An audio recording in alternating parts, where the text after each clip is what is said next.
Amazon হলো এই পৃথিবীর সবচেয়ে বড় ও রহস্যে ঘেরা বন। এখানে এমন কিছু অমীমাংসিত রহস্য ও বিষয় রয়েছে যা বিজ্ঞানীরা অনেক চেষ্টা করেও উদ্ঘাটন করতে পারেনি। আজ থেকে প্রায় 5.5 কোটি বছর পূর্বে সৃষ্টি হওয়া এই বনের 70% জায়গাতেই মানুষের এখনো পা পড়েনি। এই 70% জায়গাতে কি কি আছে, দেখতে কেমন, তার কিছুই পৃথিবীবাসী জানে না। আধুনিক তথ্য প্রযুক্তি ও বিজ্ঞানের যুগে এসে মানুষ ইচ্ছে করলেই কি এই জঙ্গলের সবটাতে কি কি আছে তা দেখা ও জানা সম্ভব?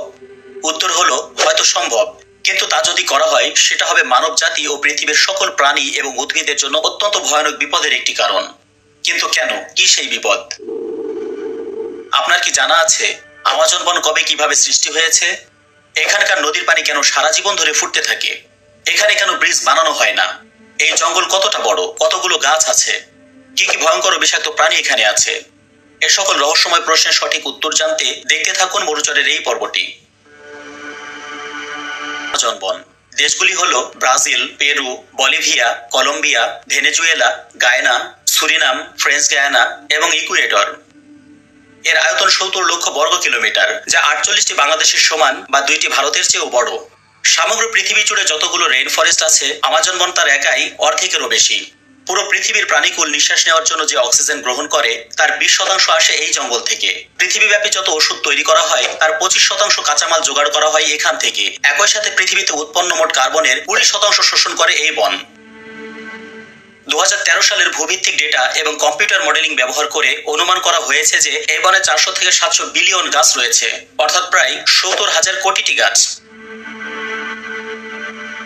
40,000 প্রজাতির গাছপালার ভেতরে রয়েছে মাংসাশী গাছ, যেমন ভেনাস ফ্লাইট্র্যাপ, সান্ডু, নেপেনহেস ইত্যাদি। এগুলোতে লম্বা, তীক্ষ্ণ, কাঁটাযুক্ত পাতা বা বসার মতো প্রকোষ্ঠ থাকে, যা পোকামাকড় ধরার জন্য ফাঁদ হিসেবে কাজ করে। যখন কোনো পোকামাকড় পাতায় ছুঁয়ে যায় বা মধুর জন্য ভেতরে প্রবেশ করে তখন এই ফাঁদটি বন্ধ হয়ে যায় এবং এই পোকামাকড়টিকে ভেতরে আটকে ফেলে। গাছটি তারপর এনজাইম নিঃসরণ করে সে প্রাণীটিকে হজম করে ফেলে। এখানে আছে হেঁটে বেড়ানো গাছ, যা ওয়াকিং পাম নামে পরিচিত। এই গাছের বিশেষ বৈশিষ্ট্য হলো এটি তার শিকড়ের সাহায্যে অবস্থান পরিবর্তন করতে পারে। যদিও এটি অত্যন্ত ধীর প্রক্রিয়া এবং গাছটি আসলে হাঁটে না, তবে এটি তার শিকড়ের সাহায্যে নতুন জায়গায় স্থানান্তরিত হতে পারে। ওয়াকিং পাম গাছটি লম্বা এবং সোজা হয়। এর শিকড়গুলি মাটির উপরে থাকে, যা গাছটির বেঁচে থাকার জন্য মাটি হতে রসদ গ্রহণ করে। যখন গাছটির শিকড় কোনো বাধার সম্মুখীন হয় বা পর্যাপ্ত পুষ্টি পায় না, তখন এটিতে নতুন শিকড় গজায় এবং পুরনো শিকড়গুলি মরে যায়। এইভাবে গাছটি ধীরে ধীরে এক স্থান থেকে অন্য স্থানে চলে যায়। বিষয়টিকে দেখে মনে হয় যেন গাছটি হেঁটে বেড়াচ্ছে। এই জঙ্গলে 25 লক্ষ প্রজাতির কীটপতঙ্গ, 1294 প্রজাতির পাখি, 378 প্রজাতির সরীসৃপ, 428 প্রজাতির উভচর, 2200 প্রজাতির মাছ এবং 427 প্রজাতির স্তন্যপায়ী প্রাণী সহ হাজারো প্রজাতির অজানা জীব অনুজীব বসবাস করে। আমাজন বন গাছ দিয়ে এতটাই ঘন যে দিনের বেলাতেও সূর্যের আলো সামান্য পরিমাণ মাটিতে পৌঁছাতে পারে। তাই এই বনের অনেক জায়গাতে রাতে তো বটেই, দিনের বেলাতেও থাকে অন্ধকার। এমনকি এখানে বৃষ্টির পানিও মাটিতে আসতে 10 মিনিটের মতো সময় নেয়। শুনতে আশ্চর্য লাগবে যে আমাজন জঙ্গলে প্রায় 1500টির মতো ফল পাওয়া গেলেও এর মধ্যে খাওয়া যায় মাত্র 200টির মতো ফল। সঠিক খাদ্য চিনতে না পারলে এখানে এক মুহূর্তেও টিকে থাকা সম্ভব নয়, মৃত্যু অনিবার্য। আমাজনে প্রায় 300-র বেশি উপজাতি সম্প্রদায় বাস করে। মোট ক্ষুদ্র নৃগোষ্ঠীর সংখ্যা 10 লাখেরও বেশি। তারা বেশিরভাগই ব্রাজিলিয়ান। এরা পর্তুগিজ, স্প্যানিশের পাশাপাশি অন্যান্য ভাষায় কথা বলে। এছাড়াও এদের নিজস্ব ভাষা রয়েছে, যা তারা ছাড়া এই পৃথিবীর বুকে আর কেউই বোঝে না। এখানে এমন কিছু আদিম মানুষ বসবাস করে যারা আজও সভ্যতার মুখ দেখেনি। তারা এই জঙ্গল ছাড়া পৃথিবীতে আর যে কোনো কিছু আছে তার কিছুই জানে না। এই জঙ্গলে কিছু মানুষ খেকো আদিবাসী আছে বলে শোনা যায়, যারা আপনাকে পেলে ঝলসিয়ে খেয়ে ফেলবে। এই রহস্যময় বনে বেশ কিছু দেওয়াল চিত্র বা গুহা চিত্র পাওয়া গেছে, যা আদিকালের সভ্যতার ইঙ্গিত বহন করে। এখানে দেখতে পাওয়া যায় জমিতে আঁকা বেশ কিছু চিত্র। এই চিত্রগুলো কত বছর আগে কারা এঁকেছিল, কি কি হাতিয়ার ব্যবহার করেছিল, এগুলোর কোনোটারই সঠিক ব্যাখ্যা আজও পাওয়া যায়নি। এই বন কেবল উদ্ভিদেই নয়, নানান রকম পশু পাখি আর কীটপতঙ্গেও রয়েছে বিশাল বৈচিত্র্য। এখানে রয়েছে কোটি কোটি হিংস্র, বিষাক্ত আর ভয়ানক প্রাণী, যেমন গ্রিন অ্যানাকোন্ডা। গ্রিন অ্যানাকোন্ডা পৃথিবীর সবচেয়ে বড় ও ভারী সাপ। এরা প্রায় 30 ফুট পর্যন্ত লম্বা হতে পারে এবং এদের ওজন 250 কেজিরও বেশি হতে পারে। তবে কিছু অভিযাত্রী ও জঙ্গলের আদিবাসীরা 62 ফুট লম্বা অ্যানাকোন্ডা দেখেছে বলে দাবি করেছে। এই সাপ সাধারণত জলাশয় ও পুকুরে বাস করে এবং শিকারকে পেঁচিয়ে ধরে শ্বাসরোধ করে হত্যা করে, অতঃপর গিলে নেয়। এই সাপ এতটাই বড় যে একটি প্রাপ্তবয়স্ক মানুষকেও গিলে খেতে পারে। জাগুয়ার। জাগুয়ার আমাজন জঙ্গলের সবচেয়ে বড় শিকারী বিড়াল। অনেক ক্ষেত্রে এদের বাঘ বলে অভিহিত করা হয়। এদের তীক্ষ্ণ দাঁত এবং মজবুত চোয়াল রয়েছে, যা দিয়ে তারা কচ্ছপের খোলসও ভেঙে ফেলতে পারে। এরা অত্যন্ত শক্তিশালী এবং নিঃশব্দ শিকারী। এরা এতটাই হিংস্র যে পানিতে নেমে কুমির পর্যন্ত শিকার করে খায়। পিরানহা। আমাজনের নদীগুলোতে পাওয়া যায় এই ক্ষুদ্র কিন্তু ভয়ানক মাছ। এদের ধারালো দাঁত এবং শক্তিশালী চোয়াল রয়েছে, যা দিয়ে তারা খুব দ্রুত মাংস ছিঁড়ে ফেলতে পারে। বিশেষ করে লাল পেটওয়ালা পিরানহা সবচেয়ে ভয়ানক হিসেবে পরিচিত। এই মাছ তল বেঁধে ঘোরাঘুরি করে। আপনি যদি কখনো ভুলেও এদের দলের কাছে পড়েন আর এই হিংস্র মাংস খেকো মাছ যদি আপনাকে দেখে নেয়, তাহলে মাত্র কয়েক মিনিটের মধ্যেই আপনার শরীরের সকল মাংস খেয়ে আপনাকে কঙ্কাল বানিয়ে দেবে। আমাজনের বিষাক্ত জীবের তালিকায় বুলেট অ্যান্ট অন্যতম। এই পিঁপড়া সাধারণ পিঁপড়ার তুলনায় বেশ বড়, মোটামুটি 1 ইঞ্চি বা এর চেয়ে আরেকটু বড় হয়। বুলেট অ্যান্টের কামড় বিশ্বের সবচেয়ে বেদনাদায়ক কামড়ের মধ্যে একটি। এর কামড়ের যন্ত্রণা গুলি লাগার যন্ত্রণার সাথে তুলনা করা হয়, যা থেকে এর নামকরণ করা হয়েছে। এই পিঁপড়ার কামড়ে মৃত্যু পর্যন্ত হতে পারে। ব্ল্যাক কেইমান। ব্ল্যাক কেইমান আমাজন জঙ্গলের সবচেয়ে বড় প্রজাতির কুমির। এরা প্রায় 20 ফুট পর্যন্ত লম্বা হতে পারে এবং অত্যন্ত শক্তিশালী শিকারী। এদের খাদ্যের মধ্যে মাছ, পাখি, স্তন্যপায়ী প্রাণী এবং অন্যান্য সরীসৃপ অন্তর্ভুক্ত। আমাজনের নদীগুলোতে এদের দেখা যায়। Harpy eagle. হার্পি ঈগল বিশ্বের সবচেয়ে শক্তিশালী শিকারী পাখিগুলোর মধ্যে একটি। এরা 90 কেজি পর্যন্ত শিকার ধরতে পারে। এই ঈগল প্রধানত স্লথ, বানর, কুইজাল ইত্যাদি শিকার করে থাকে, তবে কখনো কখনো প্রাপ্তবয়স্ক মানুষকেও এরা শিকারের জন্য আক্রমণ করে। Poison dart frog. এই উজ্জ্বল রঙের ছোট ব্যাঙগুলি যতটা না সুন্দর ততটাই বিষাক্ত।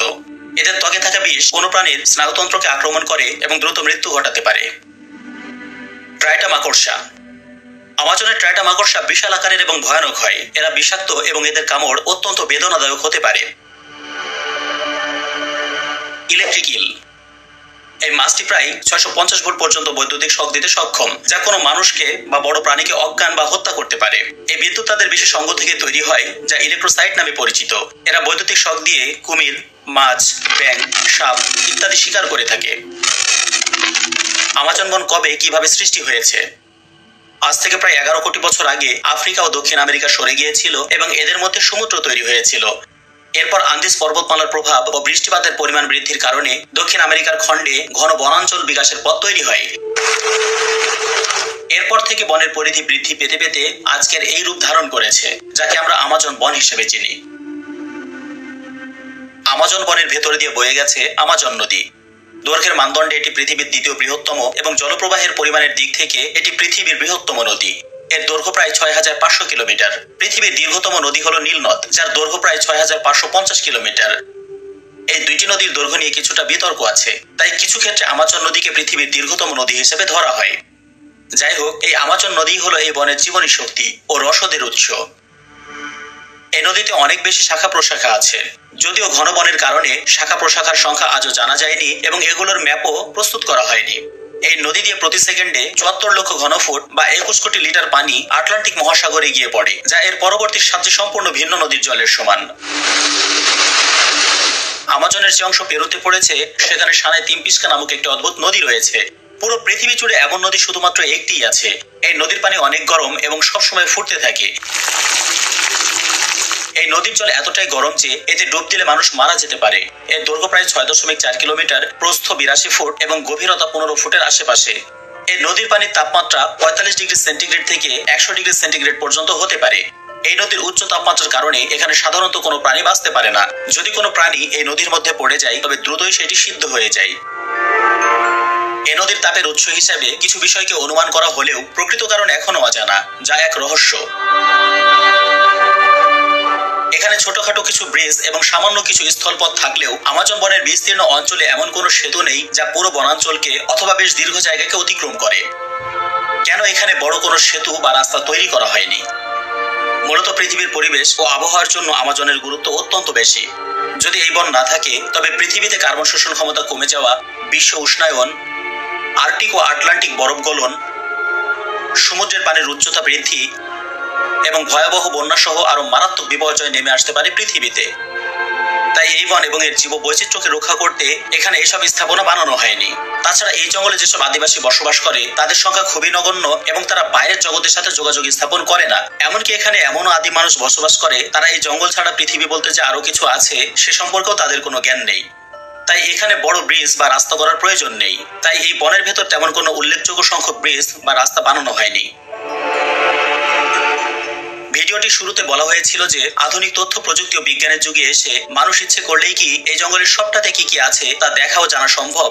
উত্তর ছিল হয়তো সম্ভব, কিন্তু তা যদি করা হয় তবে সেটা হবে মানব জাতি ও পৃথিবীর সকল প্রাণী এবং উদ্ভিদের জন্য অত্যন্ত ভয়ানক বিপদ।